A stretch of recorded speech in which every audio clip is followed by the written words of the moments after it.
네, 오늘 저는 이제 직장암과 대장암에서 이제 방사선 치료 역할에 대해서 말씀드리도록 하겠습니다. 먼저 이제 방사선 치료라고 하면은 약간 좀 막연하게 두려움이나 좀 부정적인 감정을 느끼시는 분들이 많은데요. 사실 방사선 치료는 수술, 항암 약물 치료와 더불어서 3대 암 치료 방법 중 하나이고, 이제 이런 암 환자분들의 치료에 중요한 축을 담당하고 있습니다.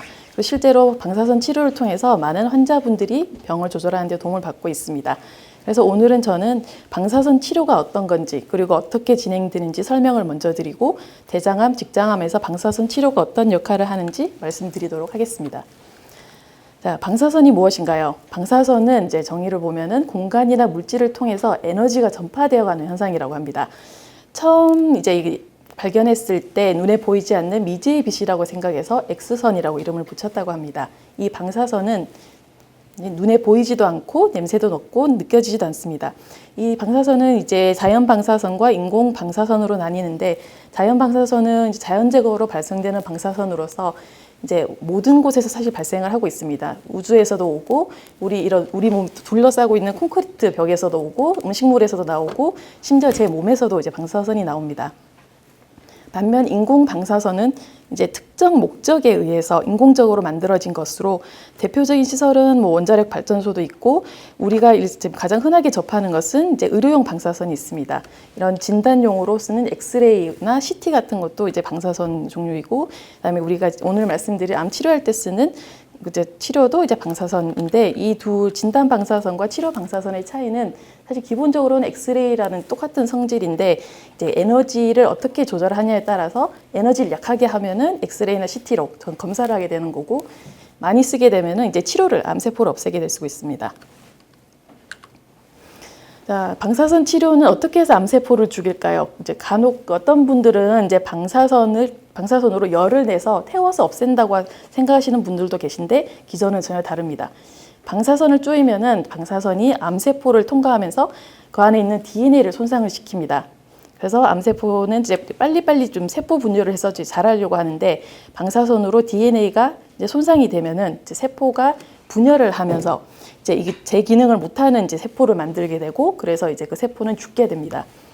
간단하게 이제 DNA를 상처를 입혀서 이제 세포를 죽인다고 생각하시면 되는데, 물론 암세포뿐만 아니라 이제 그 방사선이 들어가는 주변에 있는 정상세포도 손상이 됩니다. 하지만 이제 정상세포는 방사선을 맞아도 다시 원래대로 건강하게 회복이 되는데, 암세포는 기본적으로 불량품이라고 생각하시면 됩니다. 그래서 이제 손상을 입으면은 얘네들이 제대로 회복을 못하고 죽어버리기 때문에 암세포만 선택적으로 죽일 수가 있게 되고, 정상적인 세포는 이제 조금 비실비실하다가 다시 원래대로 이제 회복이 돼서 다 이제 큰 부작용 없이 치료를 할 수가 있습니다. 그래서 방사선 치료는 암세포는 충분하게 방사선을 쪼여서 암세포를 없애고, 주변 정상 조직에는 가능한 적게 방사선이 들어가도록 저희가 이제 하는 것을 목표로 치료법이 발전해 왔습니다. 아까 말씀드린 대로 방사선 치료가 이제 치료 기술이 발달하고 물리 지식과 의학 영상 기술이 발달하면서 이렇게 종량에 충분히 주고, 정상 장기에는 이제 방사선 양을 줄여서 부작용을 줄이는 방향으로 발전해 왔는데요. 예전에 한 30-40년 전에는 이제 2D 방사선 치료라고 엑스레이로 방사선 치료를 했는데, 엑스레이를 찍어서 거기다가 이제 색연필로 빨간 펜으로 그림을 그려가지고 이제 방사선 들어갈 부위를 표시하고 막을 곳을 표시를 해서 그냥 방사선을 줬습니다. 그러니까 당연히 이제 안에 있는 정상적인 장기에 방사선이 얼만큼 들어가는지 평가가 불가능했습니다. 그래서 이제 방사선 기술이 이제 비약적으로 발전한 것은 이제 환자의 CT를 방사선 치료에 사용하면서부터입니다. 그래서 이제 방사선 치료를 하기 위해서 CT를 찍어서 여기 치료할 부위를 표시를 하고 정상 장기를 표시해서 장기별로 얼만큼 방사선이 들어가는지 정량적으로 하면서 이제 그 방사선 치료로 인한 부작용이 획기적으로 감소하고 치료 성적도 이제 증가했습니다. 그래서 우리는 이것을 이제 3차원 방사선 치료, 그리고 제가 진료실에서는 일반 치료라고 부르고 있습니다. 다음은 세기조절 방사선 치료도 있는데, 세기조절 방사선 치료는 이제 이런 3D 방사선 치료 같이 뭐 앞에서 옆에서 뒤에서 뭐 이런 식으로 방사선 빔 단 3-4개를 사용해서 방사선 치료를 하는 것과는 다르게 몸 주변 빙글빙글 돌아가면서 수백 개의 방향에서 방사선을 줘서 이 방사선 치료하려는 부위에만 정확하게 방사선을 줄 수 있고, 있고, 그다음에 정상 장기에는 더 적게 방사선을 들어가게 하면서 이제 부작용을 훨씬 더 줄일 수가 있게 되었고, 이로 인해서 직장암이랑 대장암의 대부분의 방사선 치료는 이 IMRT라는 세기조절 방사선 치료를 통해서 지금 치료를 진행하고 있습니다. 이 밖에도 이제 방사선 치료를 할 때 우리 치료기에 달려있는 CT나 엑스레이를 가지고 치료 부위를 정확하게 맞춰서 치료하는 영상유도 방사선 치료도 있고, 그다음에 이제 환자분들에 따라서 간이나 폐 쪽에 치료를 할 때 그쪽이 장기가 호흡에 따라 이렇게 아래 위로 움직입니다. 그 움직임을 다 이제 호흡에 맞춰서 이제 쫓아가서 방사선 치료를 하도록 하는 이제 호흡유도 방사선 치료도 있는데, 실제 환자 사례를 보시면은 이분은 이제 직장암 환자이고 폐에 아주 조그만 9mm짜리 이제 그 전이암이 있어서 이것만 이제 집중적으로 방사선 치료를 하는데, 치료할 때 이제 치료기에 이렇게 CT가 달려 있어서 이제 호흡에 따라서 이 암세포가 아래 위로 움직이는 것을 확인할 수가 있고, 이 움직임이 이제 저희가 치료하려는 부위에 정확하게 들어가는지 확인을 한 다음에 방사선 치료를 하고 있습니다. 이 외에도 이제 방사선 수술이라고 해서 그 이전에 다른 방사선 치료는 이제 한 치료 기간은 한 달이나 한 달 반 정도에 좀 매일매일 여러 번 좀 치료를 하는 방법인데, 이 방사선 치료는 이제 아주 작은 종량에서 이제 한 번에 많은 방사선을 줘서 종량을 없애는 이제 방법이고, 이는 이제 그 전이암을 치료하는데 아주 뛰어난 방법이어서 저희 병원에서도 적극적으로 사용하고 있습니다.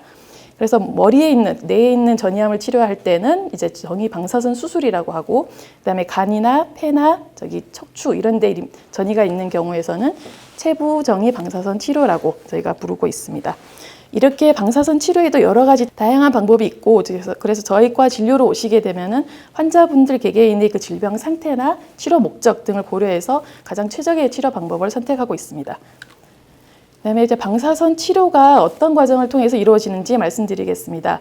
이제 우리가 이제 수술을 하든 항암 치료를 하든 먼저 진료로 보시게 되면은 이제 진찰을 하고, 그다음에 치료를 하고 그 치료 결과를 추적 관찰을 하게 됩니다. 역시 방사선 치료도 마찬가지고요. 다만 방사선 치료는 다음과 같은 여러 가지 단계로 이제 치료를 시행하게 됩니다.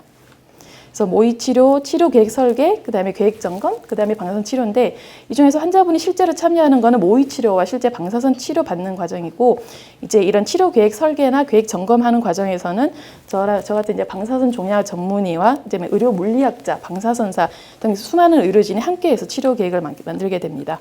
그 과정을 자세히 보시겠습니다.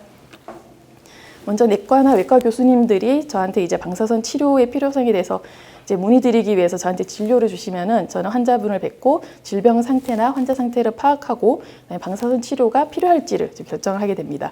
그러면 이제 만약 방사선 치료를 진행하게 된다고 하면은 이제 방사선 치료를 어떻게 진행할지, 그에 대한 부작용은 뭔지를 이제 설명을 드리고 날짜를 잡게 됩니다. 그래서 제일 첫 번째 단계는 이제 모의 치료입니다. 모의 치료는 이제 기본적으로 치료할 때와 똑같은 자세로 이제 엎드리거나 누우신 상태로 영상을 획득하게 되는 건데, 영상 기본적으로 CT로 이제 영상을 획득을 합니다.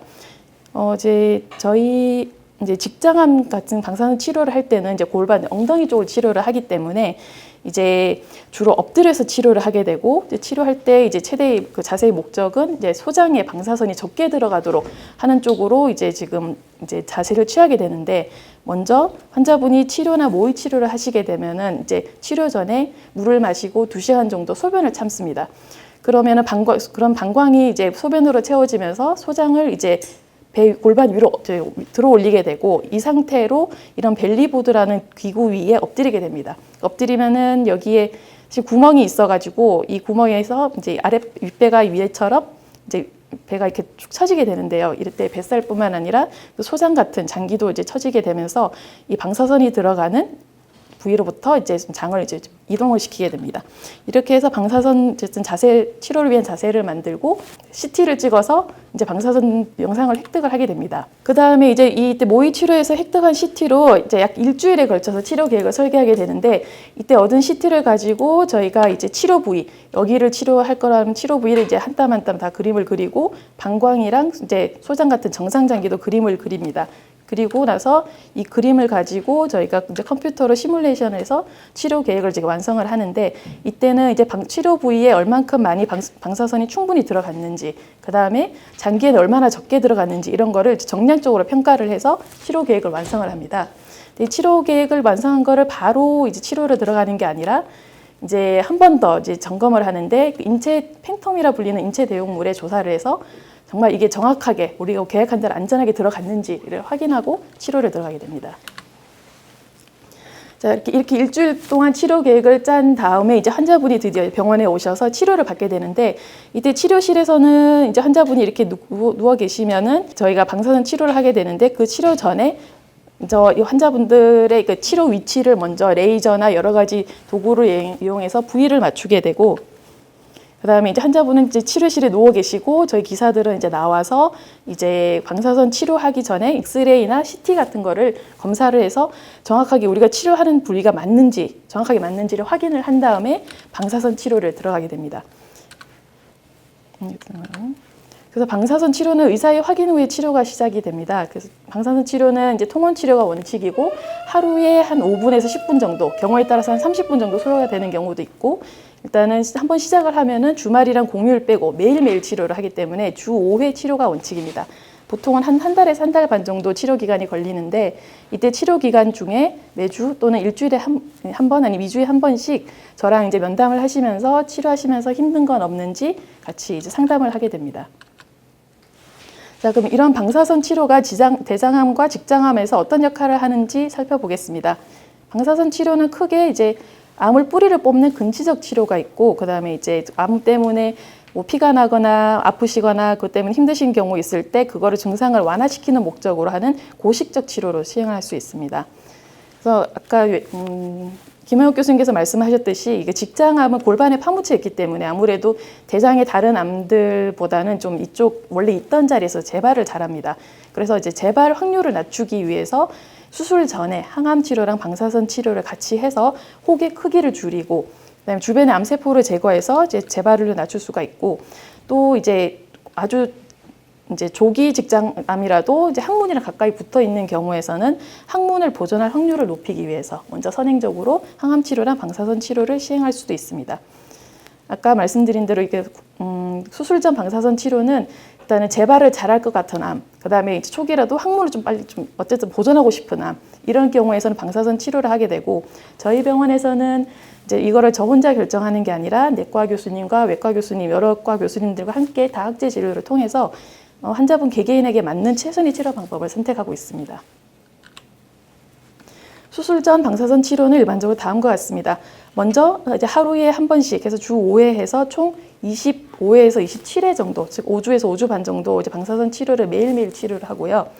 그다음에 이제 치료가 끝난 다음에 이제 바로 이제 암세포들이 다 없어지는 게 아니라 치료 끝나고 나서도 천천히 줄어듭니다. 그래서 한 3개월, 4개월에 걸쳐서 줄어들기 때문에 한 2주 정도, 2달 정도 쉬었다가 나중에 다시 한 번 더 CT니 MRI 내시경 검사를 해서 이제 그 혹이 얼만큼 줄었는지 이제 확인을 하고 다학제 진료를 통해서 이제 수술을 결정하게 됩니다. 그다음에 이제 직장암에서 수술 후에 방사선 치료를 하는 경우도 있습니다.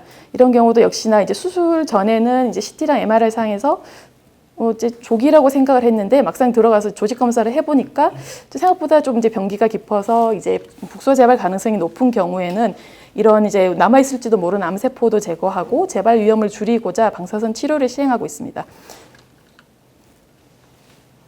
그다음에 이렇게 수술 전에 방사선 치료를 했을 때 10분 중에서 1분, 2분 정도는 치료 반응이 굉장히 좋아서 아예 치료하고 나서 다시 검사를 해봤더니 혹이 다 사라지는 경우가 있어요. 그래서 그런 경우에서는 바로 수술을 하지 않고 이제 수술 대신에 이제 검사를 자주 하면서 잘하지 않는지 확인하는 그런 전략을 취하기도 하는데, 영어로 Watch and Wait인데 굳이 번역하면 지켜보고 기다리기 전략이라고 번역이 되는데, 어쨌든 이 검사는 이 방법은 이제 아무리 수술 없이 항문을 보존할 수 있기 때문에 요즘 저희 병원에서 적극적으로 치료를 하고 있습니다. 다만 이제 이렇게 Watch and Wait를 할 경우에는 환자의 한 3분의 1 정도에서는 다시 재발을 하는 경우가 있는데, 이 재발이 대부분은 사실 이제 그 원래 있던 자리에서 생기기 때문에 저희가 자주 이제 검사를 하고 이제 조기에 발견을 할 경우에는 이제 추가적인 수술을 통해서 이제 완치가 되는 경우가 많습니다. 그래서 최근 치료 방법들은 이런 완전히 항암 치료나 방사선 치료만으로 암을 완전히 없애기 위한 방법을 굉장히 연구 중이고, 그래서 항암 치료를 추가를 한다든지 방사선 용량을 올린다든지 하는 여러 방법들이 시도되고 있습니다. 그다음에 소수 전이암의 방사선 치료입니다. 예전에는 전이가 발견되면 이제 완치가 불가능하다고 해서 이제 그냥 이제 완화 치료만 이제 했는데, 요즘에는 이제 개수가 적은 경우에서는 이제 이거를 전이암들을 다 없앰으로써 이제 암 세포들을 다 없애고 이제 항암 치료를 좀 쉬는 시간을 늘리고 장기적으로는 이제 생존 기간을 연장하는 그 방법을 저희가 이제 시도하고 있습니다. 이런 것들은 전신 항암 치료제나 면역 치료제 등의 전신 치료법이 획기적으로 발전하고 방사선 치료가 발전해서 이제 그게 맞물려서 나온 결과입니다. 그래서 대표적인 연구 결과를 하나를 보시면은 이제 대장암이나 직장암뿐만 아니라 뭐 유방암이나 폐암, 전립선암 다양한 암 환자들 중에서 전이 개수가 1개에서 5개 이상인 경우 이제 표준 일반 이제 뭐 항암 치료, 완화 방사선 치료 한 군과 그 전이암들을 전부 다 이제 방사선 수술로 없애는 군을 나눠서 비교해 보니까 이제 아무래도 방사선 수술로 적극적으로 암을 없앤 군에서 훨씬 더 이제 환자분들이 생존을 더 오래 하시더라라는 결과가 있어서 저희 병원에서도 이렇게 적극적으로 치료를 하고 있습니다. 그래서 이 전이암의 방사선 치료는 이제 이런 방사선 수술이라고 해서 폐, 간, 척추, 림프절 등 다양한 부위의 전이암에 대해서 한 번에 집중적으로 방사선을 줘서 이제 1회에서 5회 정도로, 즉 이제 치료가 한 번으로 끝낼 수도 있고 최대 5번 이내로, 일주일 이내로 끝낼 수 있는 식으로 좀 치료를 하고 있습니다. 자, 마지막으로 방사선 치료의 부작용과 관리에 대해서 말씀드리겠습니다. 방사선 치료는 국소 치료이기 때문에 이제 방사선 치료 부작용은 주로 방사선이 들어가는 부위에만 나타납니다. 그래서 방사선이 어디에 들어가는지 그리고 얼만큼 많이 들어가는지에 따라서 부작용이 결정이 됩니다. 그래서 방사선 치료는 부작용은 대체로 한 치료 중간부터 생겨서 치료 마치고 한 1, 2개월 정도 사이에 이제 발생을 하는데 대부분 경미한 경우가 대부분이고 치료 마치고 한 달 이내에 호전이 대부분 됩니다. 환자분들에 따라서 뭐 치료하면서 피곤해요, 뭐 이제 아니면은 지금 기운이 없어요, 입맛이 떨어져요 하시는 분들도 계신데 이것도 한 달 정도 지나면 회복이 되고요. 그다음에 이제 국소 증상은 이제 방사선 들어가는 부위에 생기는데 이제 만약에 이제 직장암 같이 골반 쪽에 치료하는 경우에서는 이제 골반 안에 들어가 있는 장기인 뭐 직장, 소장, 그다음에 뭐 방광, 소변길 이런 데가 영향을 받아서 얘네들이 좀 민감해집니다. 그래서 이제 치료를 하시면서 한 치료 중간부터 좀 뭐 설사나 변비 같은 게 나타날 수도 있고, 이제 방광이 자극이 되면은 이제 화장실을 자주 간다든지 참을성이 떨어진다든지 아니면 소변 보실 때 찌릿하게 아프다든지 이런 것도 생길 수가 있고요. 그다음에 방사선이 어쨌든 엉덩이 쪽을 통해서 방사선이 들어가서 그쪽 엉덩이 쪽 피부가 약간 까칠해지거나 좀 가렵거나 아니면은 좀 피부가 햇볕에 탄 듯이 까매지거나 그럴 수는 있는데 이거는 사실 그렇게 뭐 심한 경우는 거의 없습니다. 그래서 방사선 치료 중에는 어쨌든 방사선이 들어가는 부위에 자극을 피하는 게 최우선입니다. 그래서 이제 피부의 자극이 이제 피하기 위해서 뭐 때밀이, 목욕, 사우나, 찜질 이런 거 안 되고 제일 중요한 거는 데일밴드 같은 이제 살이 찰싹 붙는 밴드 같은 건 절대 사용하시면 안 되고요. 그다음에 이제 골반 쪽에 방사선 치료를 할 때는 어쨌든 이 방사선 치료가 에너지를 많이 쓰는 이제 그 치료이기 때문에 약간 고칼로리의 음식을 여러 번 나눠서 자주 섭취하는 게 좋으시고, 대신에 이제 피해야 될 음식으로는 이제 장에 부담을 주는 음식들, 예를 들어서 기름지고 아주 맵고 자극적인 것들이 있고, 어떤 한 환자분은 이제 체력 보강한다고 개고기 드시다가 이제 장 탈이 나셔서 한 2주간 치료 못 받고 이러신 분도 계셨거든요. 꼭 이런 건 피해 주셔야 되시고, 그다음에 이제 직장암 걸렸으니까 내가 이제 뭐 고기 많이 먹어서 걸렸다. 그래서 난 고기 안 먹고 야채를 많이 먹어야지. 이러는데 근데 이런 뭐 쌈채소, 이런 생채소 이런 거를 드시다가는 이제 더 이제 장에 부담을 주기 때문에 이제 더 탈이 날 수가 있습니다. 그래서 이런 생채소보다는 약간 익힌 채소, 익힌 나물 위주로 드시는 게 훨씬 좋습니다. 그다음에 우리 카페인 많은 음료는 사실 커피 같은 경우는 한 잔, 두 잔 드셔도 사실 상관은 없고요. 다만 이제 너무 많이 드시면 카페인이 어쨌든 장 운동을 항진시키기 때문에 이제 이런 건 좀 살짝 많이 드시는 건 피하는 게 좋습니다. 그다음에 이제 종양이 만약에 항문 가까이 있다. 그러면은 아무래도 이제 그럼 항문 쪽에도 방사선이 들어가기 때문에 이제 치료 후반부 들어가면 치질 증상이 생깁니다. 항문에 통증도 생기고 항문 주변에 피부도 까지고 뭐 이렇게 증상이 있기 때문에 이쪽에도 자극을 피하는 게 중요하고, 그래서 이제 치료하시면서는 이제 미지근한 물, 뜨거운 물 아닌 미지근한 물로 자육을 자주 하고 이제 배변 보신 후 이제 휴지로 빡빡 닦지 마시고 그냥 물티슈 같은 걸 가볍게 닦는 게 좋고 항상 건조하게 유지해 주시는 게 좋습니다. 이런 관리는 치료 중에서부터 치료 끝나고 나서 한 달 정도까지는 항상 유의해 주시는 게 좋습니다. 진료실에서 많이 듣는 질문들을 몇 가지를 이제 말씀드리겠습니다. 이제 첫 번째, 방사선 치료가 아픈가요? 아니요, 안 아픕니다. 하나도 느낌도 없고요. 그래서 걱정 안 하셔도 괜찮습니다. 네, 방사선 치료 후에 몸에 방사선이 남아있진 않나요? 방사선은 이제 방사선이 우리 몸을 통과하는 즉시 소멸이 되기 때문에 전혀 방사선이 남아있지 않고, 그래서 치료 직후에 임산부를 만나셔도 괜찮고 신생아 손주분 안아주셔도 괜찮습니다. 그다음에 이제 목욕을 대신 하면 안 되고요. 다만 이제 치료받는 부위를 간혹 안 씻는 분들이 계신데 이건 좀 씻으셔야 됩니다. 그래서 비누로 아주 순한 비누로 이제 손에 이제 비누로 거품을 묻혀서 치료 부위를 가볍게 이제 씻는 것이 피부 회복에 더 도움을 줍니다. 네, 이상 제 발표를 마치겠습니다. 감사합니다.